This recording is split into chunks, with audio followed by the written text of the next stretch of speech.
वंशा कल्पतरुभ्यश्च कृपा सिन्धुभ्यैव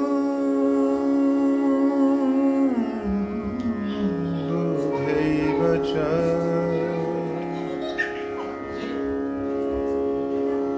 पतितानां पावनेभ्यो वैष्णवेभ्यो नमो नमः। नमो महावदन्याय कृष्णप्रेमप्रदायते कृष्णाय कृष्णचैतन्य नामिने गौरत्विषे नमः। तप्त कांचन गौरांगी राधे वृंदावनेश्वरी वृषभानुसुते देवी प्रणमामि हरिप्रिये। हे कृष्णा करुणा सिंधु दीनबंधु जगतपते गोपेश गोपिका कांत राधा कांत नमोस्तुते। नमस्ते तो हलग्राम नमस्ते मुसलायुध नमस्ते रेवती कांत नमस्ते भक्तवत्सल नमस्ते बलिनाम श्रेष्ठ नमस्ते धरणीधर प्रलंबारे नमस्ते तु त्राहि मां कृष्ण पूर्वज त्राहि मां कृष्ण पूर्वज। वृन्दायै तुलसीदेव्यै प्रियायै केशवस्य च कृष्णभक्ति प्रदे देवी सत्यवत्यै नमो नमः। श्री कृष्ण चैतन्य प्रभु नित्यानंद श्री अद्वैत गदाधर श्रीवासादि गौर भक्तवृंद। हरे कृष्णा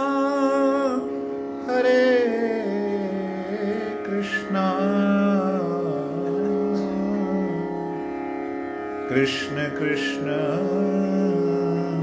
हरे हरे हरे राम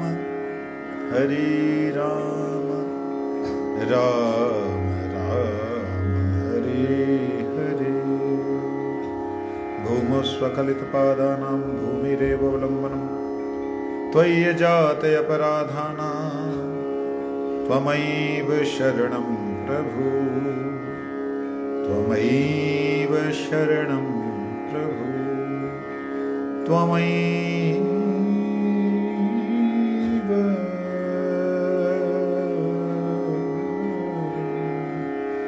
शरणं प्रभु।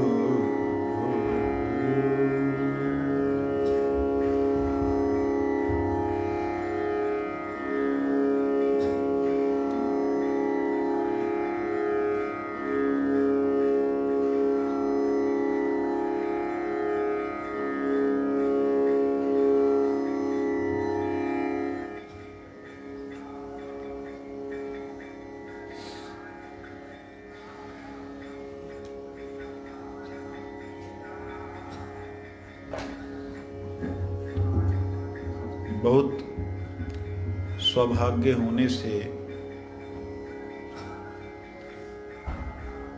कोई जीव मनुष्य शरीर धारण कर गोवर्धन धाम में आता है। परम सौभाग्य होने से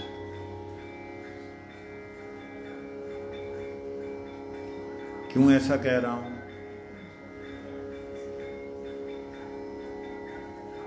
आई think she need to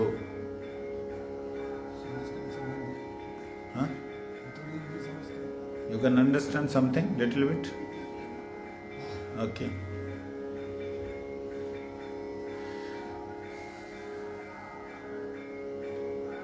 Something is coming from गुरुदेव। तो बड़े ही सौभाग्य से कोई मनुष्य शरीरधारी व्यक्ति गिरिराज गोवर्धन में आता है। लो जी, यहाँ तो हर साल 8-10 करोड़ लोग तो आते ही आते हैं, तो सारे ही बड़े सौभाग्यशाली हैं।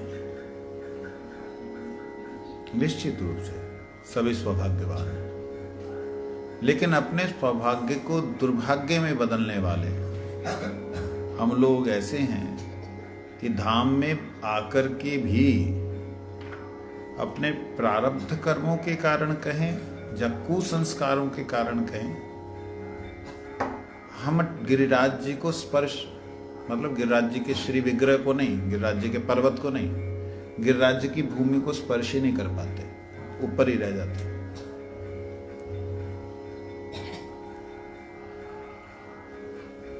मैं जिस गिरिराज जी के बारे में बोल रहा हूं वो गिरिराज है क्या, क्यों इसकी इतनी महिमा है, ये बात बड़ी विशेष रूप से समझने वाली है।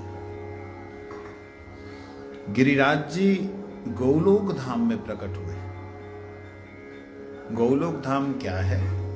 गो का मतलब ज्ञान, गो का मतलब आलोक, गो का मतलब गाय, गो का मतलब ग्वाल बाल जहां रहते हो, गो का मतलब भक्तों का आत्मानंद, गो का मतलब आत्मा स्वयं, आत्मालोक, आत्मलोक, जहां कोई भी चीज ऐसी नहीं है कि जो हमारे संसार की तरह जड़ हो। उस दिव्य लोक में, उस अनंत माधुर्यमय लोक में भगवान के श्रीअंग से, भगवान के हृदय से, यहां से भगवान के दिल से, भगवान के हृदय में भक्तों की भक्ति की भावना को देख करके, उस धाम के भक्तों की बात हो रही है। उस धाम में श्री राधा रानी, बलदेव जी और राधा रानी की शक्तियां, बलदेव जी के अंश, सबके अंदर जो भगवान को आनंद देने की जो उल्लास है, लालसा है, उसको देखकर कृष्ण के हृदय में भी उन्हें सेवा करने की इच्छा हुई।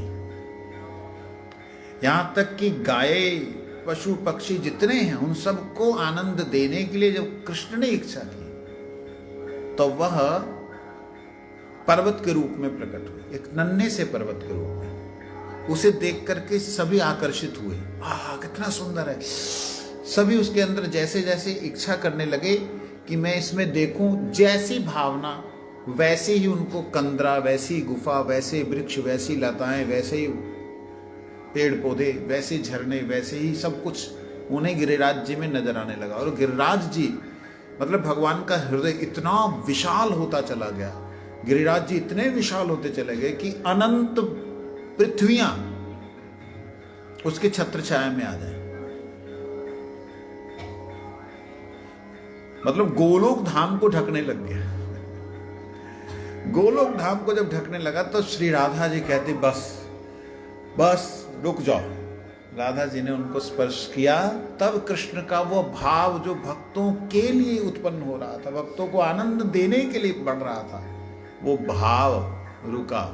और रुकने से गिरिराज गोवर्धन वहां पर एकदम छत्र के माफिक, मानो गोलोक धाम पे के मुकुट की तरह वहां पर विराजमान हो गए। वो गोलोक धाम में जो मुकुट मणि बने हुए हैं, भगवान स्वयं अपने भक्तों को आनंद देने के लिए, इससे श्रेष्ठ स्थान क्या हो सकता है। मतलब भगवान के हृदय में रहना, चरणों में रहना एक बात, भगवान के आश्रय में रहना एक बात, भगवान जिस हृदय से भक्तों की सेवा करते हैं उस हृदय में रहना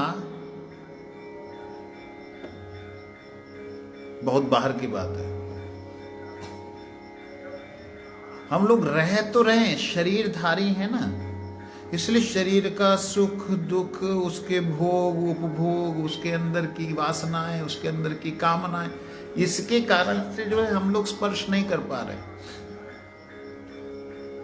तो ऐसा क्या स्पर्श नहीं कर पा रहे? आखिर है तो धाम में। देखिए, जैसे मेरे ही शरीर में बहुत कुछ अच्छा और बहुत कुछ बुरा है ना?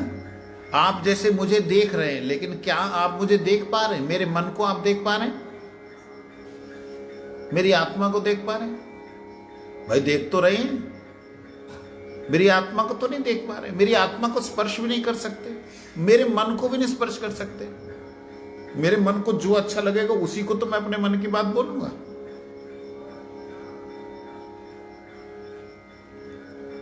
इवन कि आप मेरे शरीर को भी नहीं देख पा रहे, क्योंकि मैंने कपड़े धारण किए हुए हैं, शरीर भी ढका हुआ है। इसी प्रकार से हम लोगों ने भगवान के आगे, अपने आप के आगे कवर किए हुए हैं। भगवान तो रेडी हैं, उनके ऊपर कोई कवर नहीं चढ़ सकता, सूरज को कोई भी ढक नहीं सकता, कोई बादल कभी सूरज को ढकता नहीं है।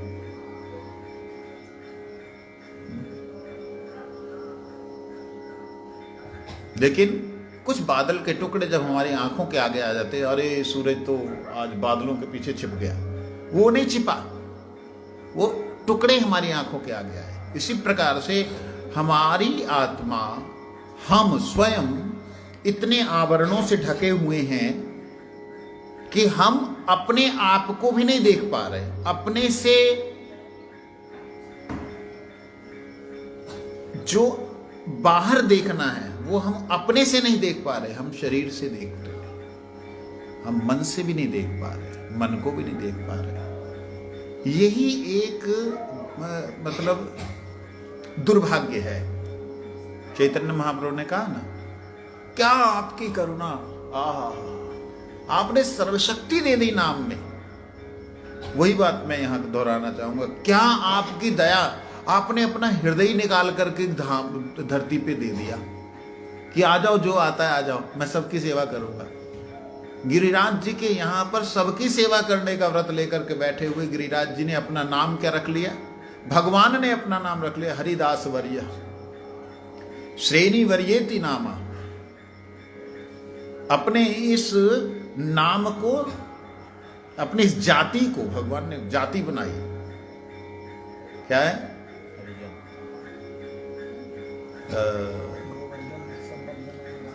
हाँ हाँ, निज पत है, निज पति गोत्रम सार्थकम ख्याप्यन में, निज गति नहीं है। हाँ, निज गोत्रम सार्थकम ख्याप्यन में, अपने गोत्र को भगवान ने सार्थक किया।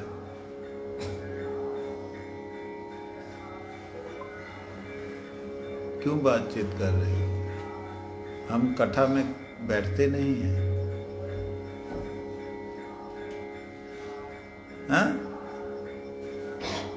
अपना गोत्र, भगवान ने अपना गोत्र बनाया। गोत्र जानते हैं? गोत्र होता है जिससे शुरू हुआ हो, वो नीचे तक जहां तक आ रहा हो, उसे गोत्र कहते हैं। आत्मा सबसे पहले जहां आई हो, उत्तर गो, उत्तर मतलब शुरुआत, अंत, और अंत में पूर्व उत्तर दो पक्ष होते हैं। पूर्व मतलब शुरू, उत्तर मतलब अंत। तो पूर्व से अंत तक का जो संबंध होता है जिस ऋषि से, या जिस से होता है, उसे गोत्र कहते हैं। हम सबके गोत्र अलग अलग हैं। हिंदुस्तान में ही है कि गोत्रों के बारे में जानकारी होती है। मुझे पता ही नहीं था, मठ में आने के बाद भी बहुत सालों तक मैं पिते से पूछता रहा कि मैं, हमारा गोत्र क्या है? कश्यप गोत्र, कश्यप ऋषि की संतान। ऐसे भगवान ने अपना गोत्र बनाया। क्या बनाया? हरिदास वर्य। हरिदास, अपने आप को भगवान हरिदास कहला करके बड़े प्रसन्न होते हैं। क्यों हरिदास कहलाया? भगवान कहते मैं हरिदास नहीं हूं, हरिदास का दास हूं, मतलब जो मेरा भजन करते मैं उनका भजन करता हूं। इसलिए भगवान ने गिरिराज गोवर्धन को जो प्रकट किया, भक्तों को आनंद देने के लिए, सुख देने के लिए, सेवा करने के लिए। आप हैरान हो जाएंगे, गिरिराज जी की ऐसी ऐसी अद्भुत लीलाएं हैं इस जड़ जगत में भी, जो जड़ आंखों से और कानों से सुनी जाती है, जिनके लिए दुनिया भर से लोग आते हैं, परंतु वो सकाम भक्ति लेकर के, सकाम कामनाओं को लेकर के। परंतु अद्भुत है गिरिराज जी की, मतलब इस धरातल पे क्या, त्रिभुवन में क्या, अनंत ब्रह्मांडों में इससे श्रेष्ठ कोई साधन सिद्धि का स्थान नहीं है। मैंने पहले सुना था, जब गिरिराज जी की महिमा के बारे में इतना नहीं ज्ञान था, तो कि कामाख्या जो है वो साधन सिद्धि का सर्वश्रेष्ठ स्थान है, ऐसे मैंने सुना था। कि जो गोप कुमार थे, गोप कुमार का नाम जानते हो? बृहद भागवतामृत में रूप गोस्वामी पाद ने गोप कुमार की कथा लिखी है कि एक गोप कुमार था, उसको कामाख्या देवी ने कृष्ण मंत्र दिया, उससे वो साधन करते करते करते करते पहले इस लोक में, उस लोक में, स्वर्ग में, फिर कैलाश में, फिर ब्रह्मलोक, सब जगह जाते जाते जाते वैकुंठ, वैकुंठ से फिर गोलोक, गोलोक से फिर दास्य सख्य वात्सल, मतलब दास्य में, शांत में, दास्य में, फिर सख्य में, वो कहीं भी नहीं रुकता है। जैसे सख्य में पहुंचता कहता हाँ हाँ मैं आ गया, मतलब इससे श्रेष्ठ कुछ नहीं, उसके आगे नहीं जाता हूं। ऐसे करके उसके आगे है वात्सल्य, मधुर है, लेकिन वो वहां पे रुक जाता है। तो वहां वर्णन किया है कि कामाख्या देवी की कृपा से हुआ। नहीं, सख्य में आनंद पूरा है, उसको है ही नहीं, जरूरत ही नहीं उसको।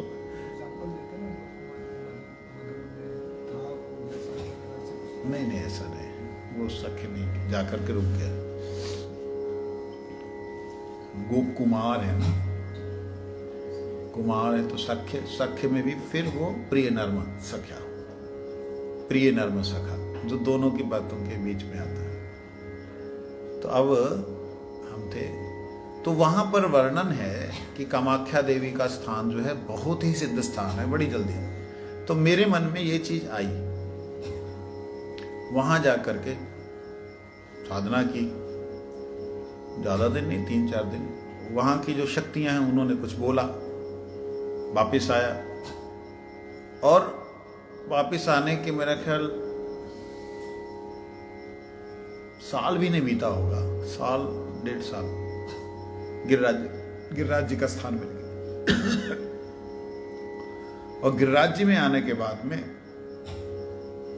तब मालूम पड़ा कि हाँ, इससे श्रेष्ठ कोई स्थान है ही नहीं। होता पता क्या है, हमारे पास जो होता ना, वो हमें ऐसा लगता है कि हाँ कदर नहीं रहती, पास में है ना, इसलिए जब गुरुजनों के हम पास में रहते हैं ना, तो ऐसे लगता है हमारी तरह खाते पीते सोते जागते हैं, तो वो धीरे धीरे कद्र खत्म हो जाती है।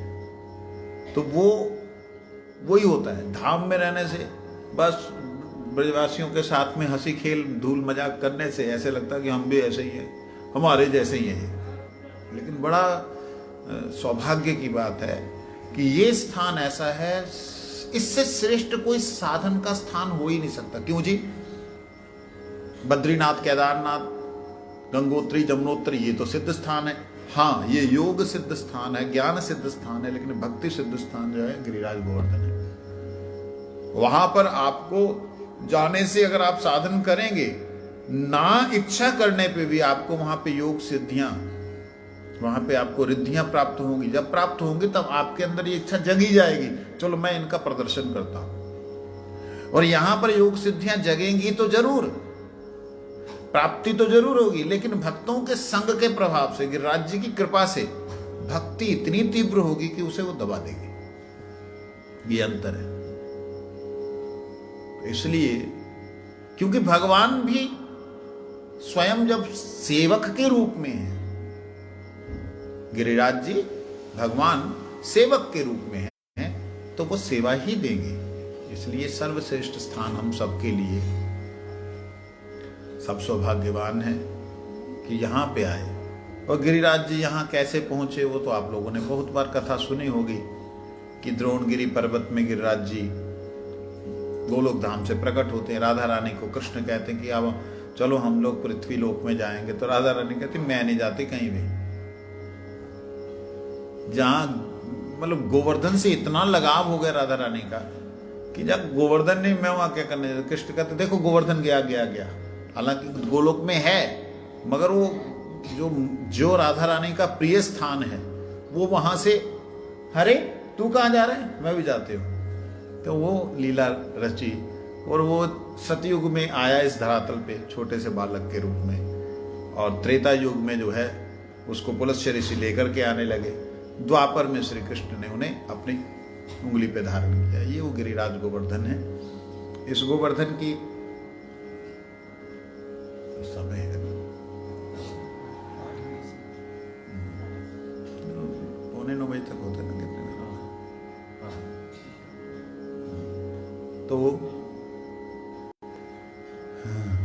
गिरिराज गोवर्धन जो है, यही अचानक से भाव आया था। इतना दिव्य स्थान है वास्तविकता में। क्या बोलूं, हम लोग शरीर से ना कभी अलग होने की सोचते ही नहीं है, शरीर को कभी छोड़ते ही नहीं है। जब जगते हैं तो शरीर के साथ जगते हैं, जब सोते हैं शरीर को छोड़ के सोते हैं। शरीर में सपने लेते रहते हैं, इधर उधर दिमाग घूमता रहता है।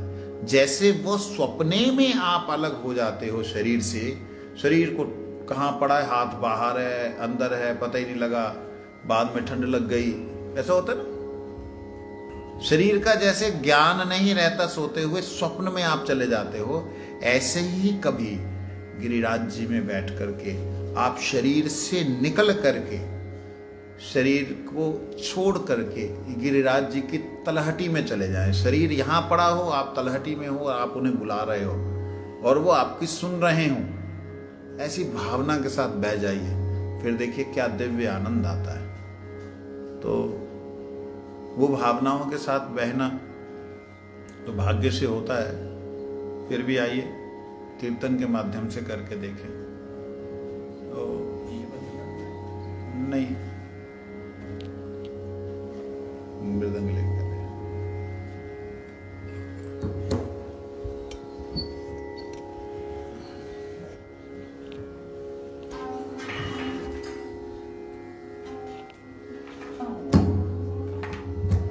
वो ले लेता,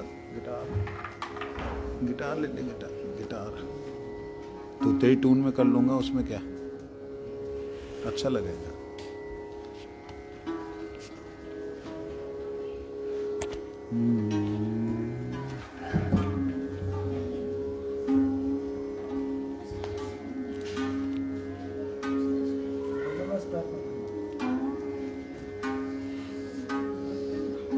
बोला तो नहीं।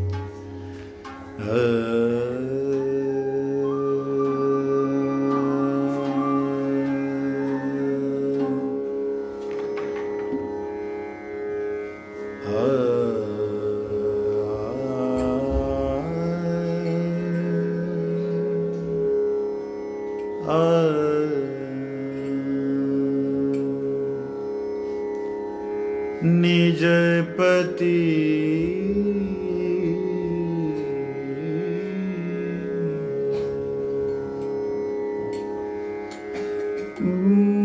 निज पति, कौन सा है टोन बता दीजिए मेरे को, उसमें कर लेते हैं। नहीं गाएंगे, नहीं थोड़ा सा गाएंगे।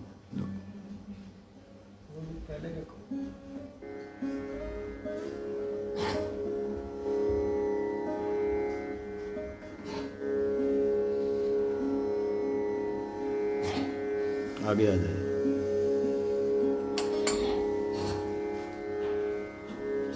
इसकी आवाज भी तो आए।